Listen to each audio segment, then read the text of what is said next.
येत्या नोव्हेंबरमध्ये बिहारमध्ये विधानसभा निवडणुका होणार आहेत, पण त्या निवडणुकीपूर्वीच राज्यात मोठं राजकीय वादळ आले। बिहारचे माजी मुख्यमंत्री आणि राष्ट्रीय जनता दलाचे प्रमुख लालू प्रसाद यादव यांनी रविवारी त्यांचा ज्येष्ठ पुत्र तेज प्रताप यादव यांची पक्षातून हकालपट्टी केली।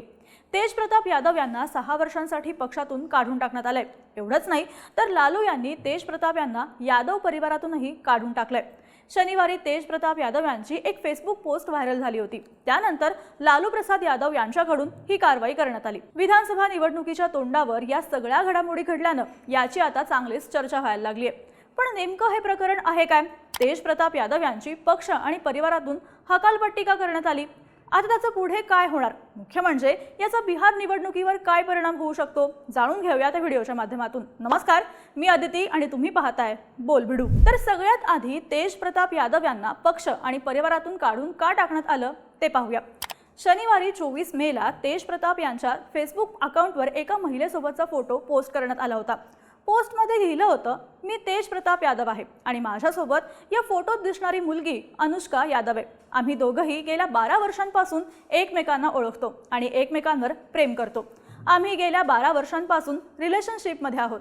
मला खूप दिवसांपासून हे तुम्हा सर्वांना सांगायचं होतं, पण ते कसं सांगावं हे मला समजत नव्हतं। म्हणून आज या पोस्टद्वारे मी माझ्या मनातील भावना तुम्हा सर्वांसोबत शेअर करते। मला आशा आहे की तुम्ही लोक मी काय म्हणतोय ते समजून घ्याल। तेज प्रताप यादव यांच्या अकाउंटवर ही पोस्ट आली आणि ती प्रचंड व्हायरल झाली। त्यानंतर थोड्याच वेळानंतर ही पोस्ट डिलीट झाली। काही वेळानं पुन्हा याच कॅप्शनसह फोटो शेअर झाला आणि तेज प्रताप रिलेशनशिपमध्ये असल्याचं उघड झालं। यानंतर पुन्हा थोड्या वेळानं ही पोस्टही डिलीट झाली। यानंतर तेज प्रताप यांनी 5 तासांनी त्यांच्या एक्स अकाउंटवर एक पोस्ट केली आणि माझं फेसबुक अकाउंट हॅक झालं असल्याचं ते म्हणाले। ही एक फेक पोस्ट आहे आणि फोटो एडिटेड आहे असा दावाही त्यांनी केला। तेव्हापासून हे प्रकरण चांगलंच चर्चेत आलं होतं। तेज प्रताप यादव यांचं यापूर्वी एक लग्न झालंय, त्यामुळे त्यांनी दुसरं लग्न केलंय का असे प्रश्न विचारले जात होते। प्रकरण वाढल्यानंतर रविवारी दुपारी राजद सुप्रीमो लालू प्रसाद यादव यांनी फेसबुकवर एक पोस्ट करत तेज प्रताप यादव यांना पक्ष आणि कुटुंबातून काढून टाकलं असल्याची माहिती दिली। माझ्या मोठ्या मुलाचं सार्वजनिक वर्तन बेजबाबदारीचं आणि आमच्या कौटुंबिक मूल्यांना अनुसरून नाही, म्हणून मी त्याला पक्ष आणि कुटुंबापासून दूर ठेवतो। आतापासून त्याची पक्षात आणि कुटुंबात कोणत्याही प्रकारची भूमिका राहणार नाही। त्याला पक्षातून 6 वर्षांसाठी काढून टाकण्यात आलंय अशी पोस्ट लालू प्रसाद यादव यांनी केली आहे। तेज प्रताप यादव यांचं 2018 मध्ये बिहारचे माजी मुख्यमंत्री दरोगा राय यांची नात ऐश्वर्या राय हिच्याशी लग्न झालं होतं। या लग्नाकडे यादव कुटुंब आणि राय कुटुंब यांच्यातली राजकीय युती म्हणून पाहिलं जात होतं। पण लग्नानंतर काही महिन्यातच तेज प्रताप आणि ऐश्वर्या यांच्यात मतभेद सुरू झाले। ऐश्वर्यानं तेज प्रताप यांच्यावर मारहाण आणि अंमली पदार्थांचा वापर करत असल्याचे गंभीर आरोप केलेत। सध्या या दोघांच्या घटस्फोटाचा खटला न्यायालयात प्रलंबित आहे। ऐश्वर्या हिनं लालू कुटुंबावर तिचं आयुष्य उद्ध्वस्त केल्याचा आरोपही केलाय। आता प्रश्न हा आहे की तेज प्रताप खरंच अनुष्का सोबत 12 वर्षांपासून रिलेशनशिपमध्ये आहेत का? जर त्यांचं अनुष्का सोबत नातं होतं तर त्यांनी ऐश्वर्याशी लग्न का केलं? अनेकांच्या मते तेज प्रताप यांचा ऐश्वर्या सोबतच्या लग्नाला विरोध होता। हे लग्न फक्त राजकीय फायद्यासाठी आणि 2 कुटुंबांमधल्या युतीसाठी केलं गेलं होतं। तेज प्रताप यांच्या या खुलाशामुळे अनेक कायदेशीर प्रश्नही उपस्थित झालेत। हिंदू विवाह कायद्यानुसार जर एखाद्या व्यक्तीनं त्याच्या पहिल्या लग्नादरम्यान दुसरं लग्न केलं तर त्याला 7 वर्षांपर्यंत तुरुंगवास आणि दंडाची शिक्षा होऊ शकते। तेज प्रताप आणि अनुष्का यांचे सध्या अनेक फोटो व्हायरल होत आहेत। काही फोटोंनुसार या दोघांचं लग्न झालं असल्याचा दावाही करण्यात येतोय। त्यामुळे जर तेज प्रताप यांनी ऐश्वर्या राय सोबत घटस्फोट घेण्यापूर्वीच अनुष्का यादव सोबत लग्न केलं असेल तर ते कायदेशीररित्या द्विविवाहाचे दोषी ठरू शकतात। तेज प्रताप यांनी मात्र या लग्नाला नकार दिलाय। त्यांचे समर्थक म्हणतायत की ते फक्त रिलेशनशिपमध्ये आहेत। हा सगळा वाद वाढल्यानंतर लालू प्रसाद यादव यांनी तेज प्रताप यांना पक्षातून आणि कुटुंबातून काढून टाकण्याचा निर्णय घेतला। आता पक्ष आणि कुटुंबातून काढून टाकल्यानंतर तेज प्रताप यादव यांचं भविष्य काय असेल? ते आमदार राहतील की नाही?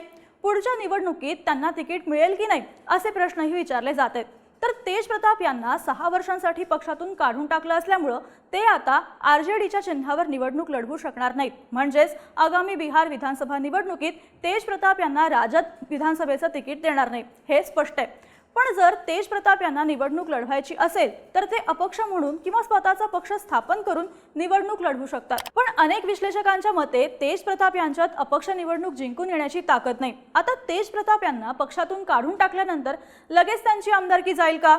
तर नाही।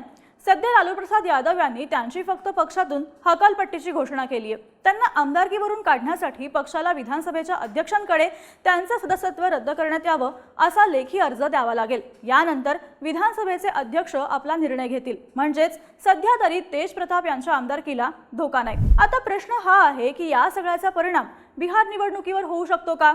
तर हो, तेजप्रताप हे हसनपूर मतदारसंघाचे विद्यमान आमदार आहेत। यापूर्वी ते महुआ मतदारसंघातून निवडून आले आहेत। त्यांना पक्षातून काढून टाकण्यात आल्यानं बिहारच्या राजकारणावर याचा मोठा परिणाम होऊ शकतो। तेजप्रताप यांना फक्त पक्षातूनच काढून टाकण्यात आलेलं नाही, तर त्यांना यादव कुटुंबातूनही बेदखल करण्यात आले। याचा परिणाम लालू कुटुंबाच्या इमेजवर होणार आहे। विशेष म्हणजे विरोधकांना निवडणुकीसाठी मोठा मुद्दा मिळालाय। लालू यादव यांनी पक्षाची प्रतिष्ठा वाचवण्यासाठी हा निर्णय घेतला असला तरी विरोधक महिला हक्कांचा मुद्दा उचलून लालू कुटुंबाला टार्गेट करू शकतात। विरोधक याची तुलना जंगल राजशी करून त्याचा वापर प्रचारात करू शकतात असंही बोललं जातंय। काहींच्या मते पक्षातून हकालपट्टी केल्यानंतर तेजप्रताप स्वतःची वेगळी वाट पकडू शकतात असा प्रयत्न त्यांनी यापूर्वीही केलाय। आता जर त्यांनी स्वतंत्रपणे निवडणूक लढवण्याचा निर्णय घेतला तर ते महुआ किंवा हसनपूर सारख्या मतदारसंघांमध्ये राजदच्या मतांचं विभाजन करू शकतात। सध्या तरी बिहारच्या राजकारणात तेजप्रताप यादव यांच्या पक्षातून हकालपट्टीचा मुद्दा चांगलाच गाजतोय। हा मुद्दा येत्या निवडणुकीत चर्चेचा विषय बनणार हे नक्की आहे। लालू प्रसाद यादव यांनी डॅमेज कंट्रोल करण्यासाठी तेजप्रताप यांची हकालपट्टी केली असली तरी याचा परिणाम निवडणुकीत किती होतो हे पाहणंही महत्त्वाचं असेल। तुम्हाला या सगळ्याबाबत काय वाटतं? तुमची मतं आणि प्रतिक्रिया आम्हाला कमेंट करून नक्की सांगा आणि अशाच राजकीय घडामोडी विस्ताराने पाहण्यासाठी बोल भिडूच्या YouTube चॅनलला नक्की सबस्क्राइब करा।